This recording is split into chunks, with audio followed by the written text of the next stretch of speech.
Hey everybody, and welcome to Botanical Biohacking. I'm Dr. Andrew Miles, and with us is Dr. Cho Shui Lan. In many of the folktales and historic accounts of when Chinese herbs are discovered, there's often a part of the story where those who discover it go on to make lots of money helping others. Well, our listeners have been doing exactly this. Episode 1 on foot soaks has made quite a splash.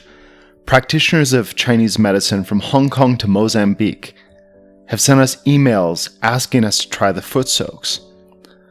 The effects they've had on pain, neuropathy, sleep, and gynecology has made it blow up faster than we anticipated or honestly were prepared to handle.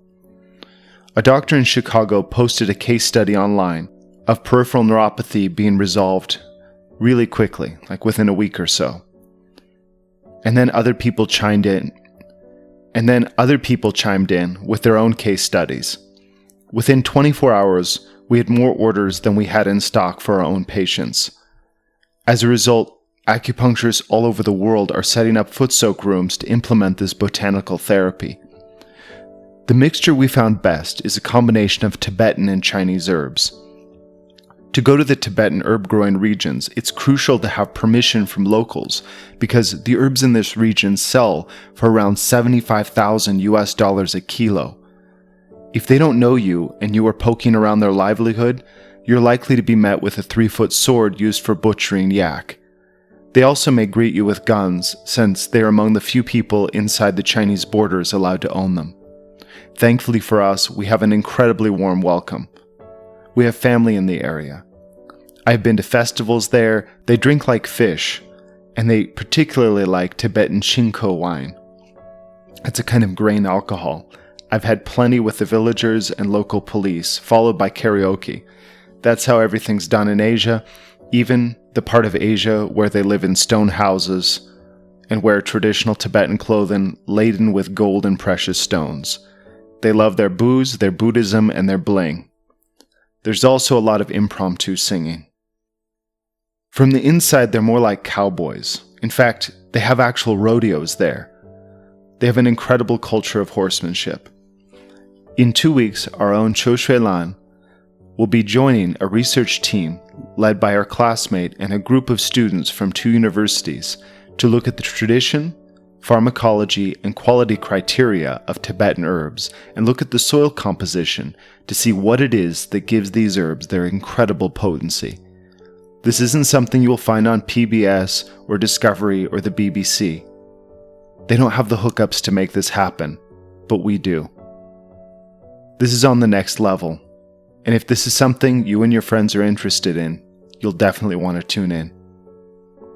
You will be able to see where the herbs are grown, who is growing them, and we will take you to the labs to see how the experts determine quality and safety. If you've been waiting to write in with a question, this is the time to act and send us that email. We will have a panel of some of the top experts on the planet on Chinese and Tibetan herbs. This also marks the beginning of the herb-to-clinic revolution. We have people writing in all the time asking us to sell them herbs. Here's why I've avoided it. We really want to create a credible bridge between the knowledge bases in East Asia and the Western world. I definitely don't want to be that snake oil salesman who sells boner pills by email. If you don't know what I'm talking about, just check the junk folder in your email. People are selling herbal Viagra. It's lame, and it can really take away from what we're doing. Instead, the approach we've taken is to look at the most popular uses of botanical medicine in East Asia. We look at what billions of people already choose because of practicality. Then we look at the pharmacology to make sure that it's legit. And finally, we look at how Western people respond to its practical use. Some treatments are very good, but not a practical fit for a modern lifestyle in the West. When all of these fit, then we open it up to a limited number of distributors who are medical professionals. In this way, we can balance using our incredible connections in the Chinese pharmaceutical industry and bring it to the Western world in a way that's responsible and ethical.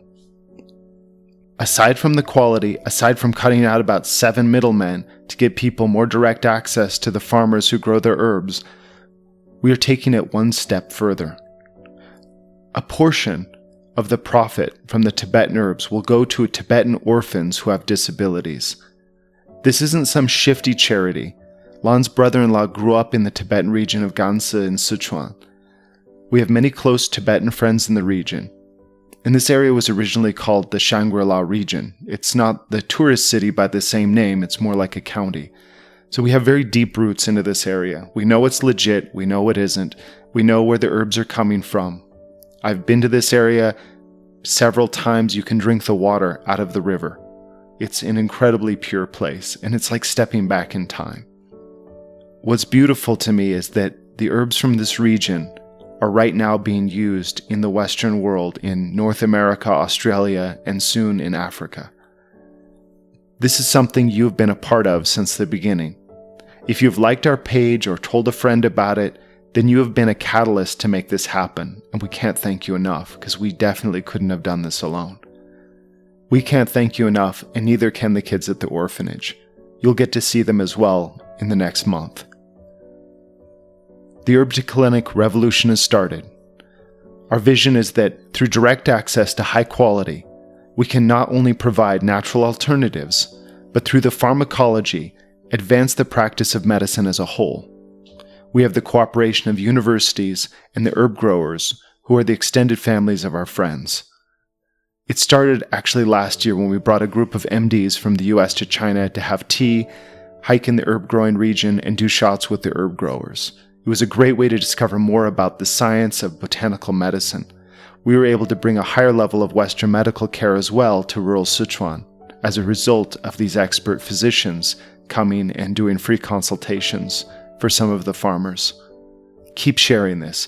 Every bit of support you have offered, every time you mention this to a friend or healthcare practitioner, you helped advance it one more step. It took us that much closer to realizing our vision of a more connected, natural, and healthier world.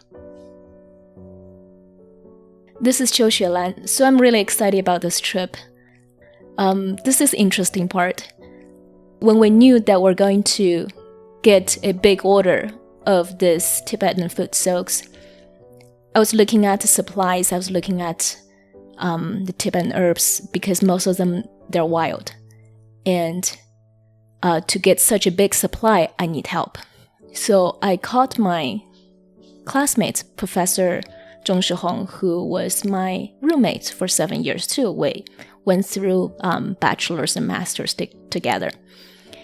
So I called her, I said, is there any chance that you will lead a team to do a field research this year? Because she does that every year. She said, yeah, I'm going to, about the end of this month, maybe the beginning of August. I said, can I follow you? Because I want to go there and look for supplies for Du Yiwei. And she said, well, Du Yiwei is the reason that we're going. I've been researching this herb for the last 3 years, and has been my project. So we're planning this trip together. Once I got my passport back from the renewal, I will join them the end of July or the beginning of August. Another exciting thing is that in this team, there's another Professor Gu Rui, who is her husband, who is the expert in Tibetan medicine. I'm really excited to meet him again, and I'm really, really excited to have you guys to get to know him as well.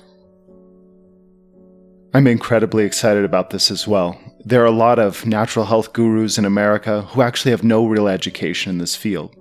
But this is the first time the West will have the opportunity to meet true experts in this field of botanical medicine. People who have studied it in depth from both their traditional and biomedical vantage points, not for a few years, but for decades. Finally, the bridge is in place. If you found that there is nothing else out there like this podcast, just wait. What we've shown you so far is just the tip of the iceberg. I'm really excited to be part of this scientific exchange, and it'll be really good for the local people there too. I was staying up late talking to my old Tibetan friend Yang Jing about our trip and about our desire to help the local people. It happened that her father works with the orphanages there. I talked to them about our plan. She basically mentioned what they need there most is education. So right after the trip with the research team, I will visit Kangding, visit the local orphanage schools, and to help them to build a library. Thank you so much for being part of this. So all this is underway. This is really overwhelming. Please do us a favor. If you can think of any questions ahead of time, then Lan can prepare and arrange the right people to ask them. It's not always easy. It may require, getting on the person's schedule, arranging time, traveling hundreds of miles in one direction or the other. However, whatever your questions are, if it's possible for us to answer them, we'll take care of it. We want to take you with us every step of the way. We want to really open this world for you, to give you the experience of being there before you're actually there. Because later, if you want to go, we can set it up so you can meet all of these people by yourself. We just want to open the bridge. We want to open the gate to allow an exchange back and forth. Because every time in history that's happened before, there have been incredible advances in medicine. And thanks to modern technology, thanks to the openness between our societies, this is entirely possible. So let's do it.